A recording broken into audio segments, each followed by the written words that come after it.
Yamava Resort and Casino at San Manuel. You in?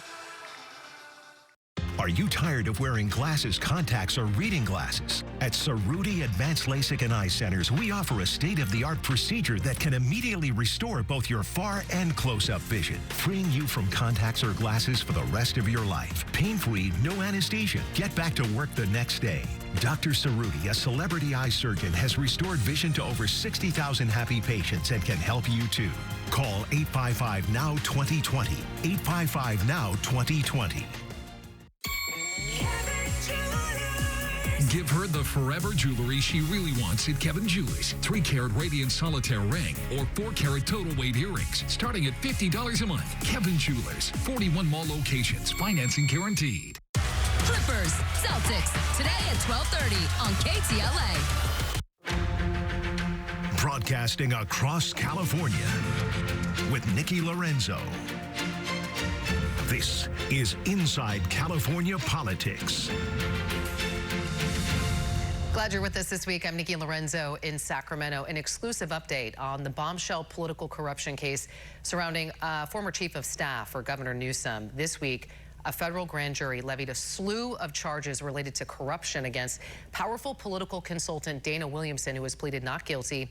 The allegations against Williamson include making fraudulent tax returns and lying to receive more PPP loans than she qualified for during the COVID pandemic. She is also accused of fraudulently taking nearly $250,000 from a campaign account belonging to former U.S. Health and Human Services Secretary Javier Becerra. That money was allegedly transferred to Becerra's former chief of staff, Sean McCluskey. He's charged with conspiracy to commit bank fraud and wire fraud. Meantime, prominent lobbyist Gregory Campbell is accused of helping to funnel the money from Becerra's campaign account to another account controlled by McCluskey. Both men appeared in court on Friday, each entering a not guilty plea, but that's expected to change in the coming weeks because they already agreed to enter into a guilty plea that would require each of them to pay restitution. So as the legal developments surrounding this case continue to unfold, for his first one-on-one interview, we're hearing from Democratic candidate for governor Javier Becerra about the alleged theft of his campaign funds. Mr. Secretary, thank you for being here. Nikki, thanks. So this investigation, this started during the Biden administration. Your former chief of staff and an associate have already entered plea deals, essentially taking responsibility for actions in this, their actions. So I want to go back. What did you think when you learned your former chief of staff, someone who was very close to you, was being accused of stealing money from you? And very close is not an understatement. We had worked together for years. He was my chief of staff, not just at HHS, but during the Attorney General term, and before that when I was in Congress. So a very close relationship, hard-working relationship. Recognize, Nikki, that I was never fully apprised of what was going on. I would get asked questions by the Department of Justice, but they never laid out a case for me. They did say, we're looking into some things, but they never laid it out. So I didn't know the full extent of what was being investigated until I saw, like you did, the indictment. So you said the Department of Justice was asking you questions. Yeah. When did that start? Right around the beginning of this year, around New Year's. So the start of this year. Okay, so I know in the initial statement, you called this a gut punch, and you're articulating that you were in the dark about this until you were approached by the Justice Department. Yeah. But I want to ask you, was this really a surprise? Because there was reporting in April of last year identifying these $10,000 payments that were coming out of a dormant campaign account of yours. Yes. So how were you not aware of that?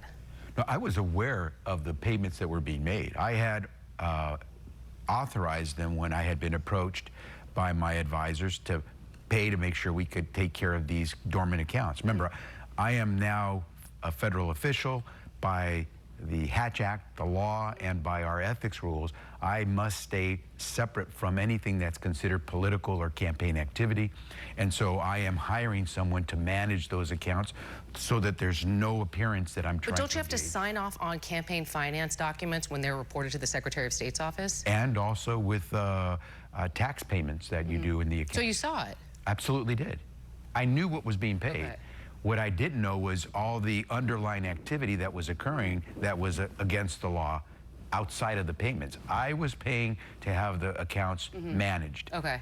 That's what I knew. Okay. Yeah, because the indictment indicates and says that the people involved were working to mislead you. But I want to ask you this, because I mentioned that reporting in April, and it was an article in Politico in 2024, and I have some quotes here. So one of the campaign attorneys, and this was for your state committee, said to Politico, quote, "The payments were for account oversight, not traditional candidate consulting work." But in that same piece, the director of ethics for the Campaign Legal Center said spending $10,000 a month would be, quote, "a very high cost to pay for administrative keeping the account open." Did anyone bring that to your attention? So what was brought to my attention was the issue of whether I was using the account to actually engage in politicking. The reason that came up and the article was written was because the name Podesta in political circles is very well known, especially in Washington, D.C.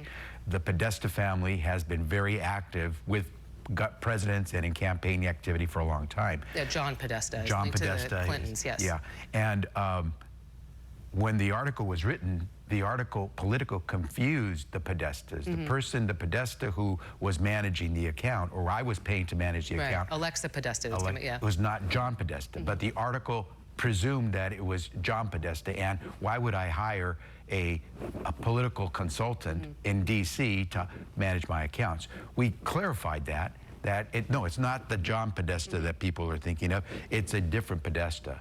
And so we were answering those questions.